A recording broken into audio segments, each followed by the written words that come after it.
तिमिरान्धस्य ज्ञानाञ्जन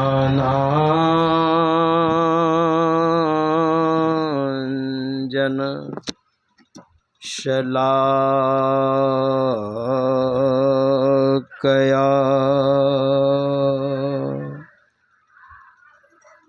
चक्षुरुन्मिलितं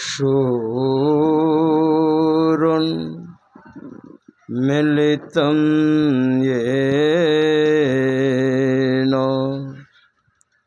तस्मै श्री गुरुवे नमः। तस्मै श्री गुरुवे नमः। सर्वक्षण स्मरणीय अनंत श्री विभूषित परम पूज्यपाद परमाराध्य श्री सद्गुरु महाराज के पावन चरणों में कोटि कोटि नमन। इन्हीं के मस्तिष्क एवं हृदय स्वरूप परम पूज्यपाद संत द्वय के पावन चरणों में कोटि कोटि नमन। मंचस्थ श्रद्धास्पद परम पूज्य साधुचरण विद्वज्जन सज्जन वृंद आदरणीय माताओं तथा भक्तिमती बहनों, प्रेम से और जोर से कहिए श्री सद्गुरु महाराज की जय। थोड़ी आवाज को बढ़ाइएगा भैया ऑपरेटर साहब। संत मत के सर्वश्रेष्ठ और सर्वोत्कृष्ट ग्रंथ सत्संग योग से ध्यान बिंदुपनिषद सामवेद का तत्पश्चात द्वितीय भाग से संत सुंदरदास जी महाराज की वाणी, पुनः चतुर्थ भाग से परमाराध्य श्री सद्गुरु महाराज की वाणी पाठ करके सुनाया। और हम लोग प्रवचन भी सुन रहे थे। आपकी सेवा थोड़ी देर में भी करूँगा। हम सुन रहे थे ध्यान बिंदुपनिषद में यदि शैल समम पापम विस्तीर्णम बहुयोजनम भिद्यते ध्यान योगेन नान्यो भेदः कदाचन। ध्यान बिंदुपनिषद के ऋषि कहते हैं, अगर आपसे पाप हो गया है, गड़बड़ सड़बड़ कर्म हो गया है, तो ध्यान योग से नष्ट हो जाएगा। यानी ध्यान जब आप कीजिएगा गुरु से दीक्षा लेकर, तो वह कर्म नष्ट होता जाएगा, समाप्त होता जाएगा। कितना? कहा पहाड़ के समान। यदि शैल समम पापम विस्तीर्णम बहुयोजनम, फैला हुआ और ऊंचा पहाड़ के समान। ध्यान योग में वो पावर है, वो ताकत है ध्यान में कि पाप को जला करके राख कर देगा। नान्यो भेद कदाचन, दूसरा कोई उपाय नहीं है। देखिए, कर्म तीन प्रकार के होते हैं। जैसे कोई व्यक्ति कोई कर्म करते हैं और कर्म क्षेत्र है, बिना कर्म किए रह नहीं सकते हैं आप। कोई कहे मैं कोई कर्म नहीं करूँगा, शरीर बैठा रहेगा और बैठे बैठे भीतर भीतर मन से कर्म करेगा, वो कर्म किए बगैर वो रह नहीं सकता है। तो जब हम कर्म करते हैं तो उसको कहते हैं क्रियमान कर्म। तीन तरह के कर्म करने के समय करते हैं, कोई भी कर्म, अच्छा कर्म, खराब कर्म, मिश्रित कर्म, उसको कहते हैं क्रियमान। और वो जब इकट्ठा होने लग जाता है उसको कहते हैं संचित। और वही जब पुराना हो जाता है तो उसको कहते हैं प्रारब्ध। ये तीन तरह के, आप ऐसे इसको समझिए। आप जैसे अभी लगभग रोपा हो गया है ना, रोपा लगभग हो गया है, इसको कहते हैं क्रियमान। आपने धान बो दिया, फिर देख रेख करेंगे और धान जब पक जाएगा तो धान को काट करके खलिहान में लाकर उसको बढ़िया से साफ सुथरा करके घर में बोरा में भर करके रख देंगे। उसको क्या कहते हैं? संचित। और फिर धान बोने का समय जब आएगा तो उसको खाएंगे और फिर बोएंगे, तो खाने जो लगेंगे ना उसको कहते हैं प्रारब्ध। हुआ ना तीन तरह के कर्म, क्रियमान, संचित और प्रारब्ध। ये तीन तरह के कर्म। और तीन तरह के और हैं। अच्छा कर्म,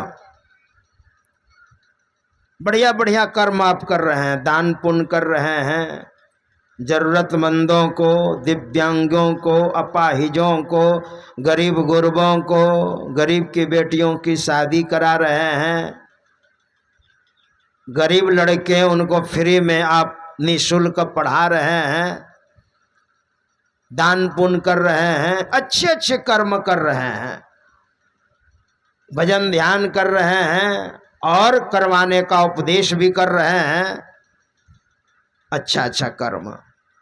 और दूसरा होता है एकदम गड़बड़ सड़बड़ कर्म।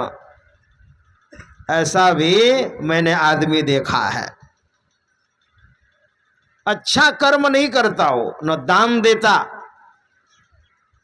न भजन ध्यान करता, न समाज की भलाई करता, न समाज को सही मार्गदर्शन करता, कोई अच्छा काम करता ही नहीं। ये हो गया गड़बड़ सड़बड़ कर्म, बुरा कर्म। और दूसरा बढ़िया कर्म। दो तरह के हो गए, अच्छा बुरा। और बीच में एक कर्म और है, मिश्रित कर्म। थोड़ा अच्छा भी किया, थोड़ा खराब भी किया, चोरी बेईमानी की और इधर दान भी दे दिया, कट जाएगा। इसको कहते हैं मिश्रित कर्म। ये भी तीन तरह के हैं। एक संत ने बड़ा सुंदर कहा है, तुलसी बाबा ने कहा, तुलसी यह तन खेत है। अब लीजिए, शरीर को खेत कहा, मतलब ताकि श्रोता बढ़िया से समझ जाए कि तुलसी यह तन खेत है। खेत में जो बो दीजिएगा आप, क्या मूंग बो दीजिएगा तो मूंग हो जाएगी, अरहर बो दीजिएगा तो अरहर हो जाएगी, चना बो दीजिएगा तो चना हो जाएगा, गेहूं धान। लेकिन हाँ, समय पर, जिसका जो समय है। तुलसी बाबा कहते हैं उसी तरह से तुलसी यह तन खेत है और मन वच कर्म किसान। किसान को क्या कहा? मन वच। मन वच का मतलब मन से, वचन से और कर्म से। मन वच कर्म किसान। मन से लोग गाली नहीं देता है, खूब गाली देता है आदमी। और अच्छा भी सोचते हैं मन से, गाली भी देते हैं और अच्छा भी सोचते हैं। अब सत्संग करा रहे हैं, बहुत आदमी कहेगा अरे क्या जरूरत है, नाच करवा देते, बूढ़ा आदमी मरा है। लेकिन अच्छे विचार के लोगों ने कहा नहीं सत्संग कराइए। यहाँ भी वही होने वाला था। हो गया सत्संग तो हो गया, नहीं तो यहाँ भी वही नाच चलता। अभी जीवात्मा आपको धन्यवाद नहीं देती, वो दिवंगत आत्मा आपको धन्यवाद नहीं देती। तब सत्संग हो रहा है, उनका आशीर्वाद मिलेगा। आपने कर्मकांड में या पंडितों से, ब्राह्मणों से आपने सुना होगा पितर दोष। क्या है वो? मर करके जो गए पितर, वो नाराज होते हैं आपके कर्म से और आपको दिग्भ्रमित करते हैं अपने परिवार वालों को। अच्छा काम नहीं किया, सत्संग नहीं कराया, तो कहते हैं महाराज कोई भी काम होता नहीं है, बनते बनते बिगड़ जाता है। क्यों ऐसा हो रहा है? कहा पितर दोष लगा हुआ है ना, पितर दोष लगा हुआ है। क्या समझते हैं? वो आपके काम में टांग अड़ाएगा। मरने के बाद उसको सब ख्याल रहता है, क्या किया मेरे परिजनों ने, मेरे बाल बच्चों ने क्या किया है, अच्छा किया कि बुरा किया है। सत्संग कराए, बड़े प्रसन्न, बड़े खुश, आशीर्वाद देंगे और पितर आपका मार्गदर्शन भी करेंगे। ये है मन से। देखिएगा बहुत आदमी कहेगा अरे ये लोग क्या करते हैं, सत्संग करते हैं, इसी से पेट भरेगा क्या? लेकिन बहुत ऐसे लोग हैं, अरे भाई भजन ध्यान करना चाहिए, आप लोग बहुत अच्छा करते हैं, मैं नहीं जा सकता लेकिन मुझे भी करना चाहिए। मन से, वाणी से भी बहुत लोग शिकायत करते हैं, बहुत अच्छा बोलते हैं, है ना। और कर्म से मौका मिला तो हाथ से पैर से भी कर्म करने लग जाते हैं, गड़बड़ सड़बड़। सहरसा में सही घटना है, दो व्यक्ति जीवन भर लड़ते रहे और अंतिम समय आ गया, जो दबंग था, अंतिम समय जब आ गया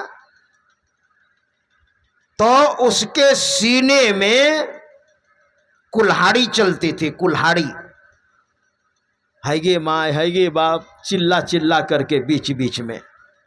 तो बेटों ने कहा बाबूजी कैसे हैं?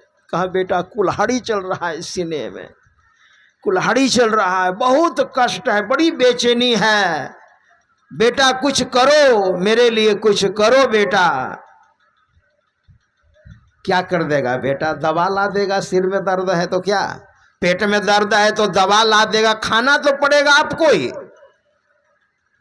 तब उसके मन में आया, लगता है अपने प्रतिद्वंद्वी का 2 कट्ठा मैंने मकई काट दिया था आज से 20 वर्ष पहले। दबंगई, तुमको परेशान करूंगा, न तो इसको कोई लाभ हुआ, न जिसकी मकई थी उसको कोई लाभ हुआ, कच्चे में काट करके गिरा दिया।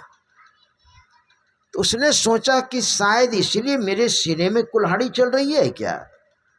तो बेटों से कहा, बहुत तरह की बातें चलती थी, भी एक बात आ गई दिमाग में। अपने बेटों से कहा बेटा जो दुश्मनी जीवन भर मैंने की है जिसके साथ, उसको बेटा बुलाओ। तो उसको बुलाया और कहा, वो तो आ नहीं रहा था, लेकिन कहा, बेटों ने कहा कि अंतिम समय है, मेरे पिताजी मर जाएंगे जैसे कर रहे हैं, लेकिन आपको याद किए तो आप चलिए। तो अगले प्रतिद्वंद्वी ने सोचा चलो भाई मर ही जाएगा, जीवन भर तो इनके साथ दुश्मनी थी, हमको परेशान किया है, तो चलो। आ गए और पैर पकड़ करके कहा, आज से 20 वर्ष पहले लगभग आपकी 2 कट्ठे मकई मैंने काटी थी, आपको परेशान करने के लिए, आपको तंग करने के लिए, और वही कर्म का फल लगता है मेरे सीने में कुल्हाड़ी चल रही है। तो आपके पैर पकड़ करके मैं कहता हूं, एक बार आप कह दीजिए कि मैंने माफ किया।